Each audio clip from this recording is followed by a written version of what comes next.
between the Chief Minister of Meghalaya and the Chief Minister of Assam.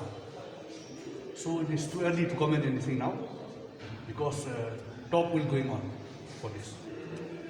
Thank you so much. Barnes, as a BJP leader, how do you react to this cow protection bill in Assam? Right now, I don't have any comment for that because that law is applicable in Assam, not here in Asti. But don't you think it will affect the transportation and No. No, we talk about transportation of cow through Assam also. No, it will not affect. because In what way? In what way? Till today, I think you know, whatever the cow has come from different state to our state, we are not consuming here. It went and supplied to Bangladesh. That's a fact.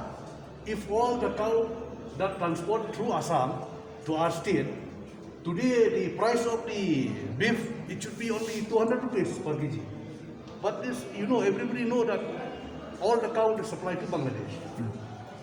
But if there's going to be cow smuggling, the prices are going to increase. So definitely it's going to have an impact here, especially in Meghalaya. So you see, we have already discussed, and it is 100% sure that it will not affect Meghalaya. Thank you. Thank you.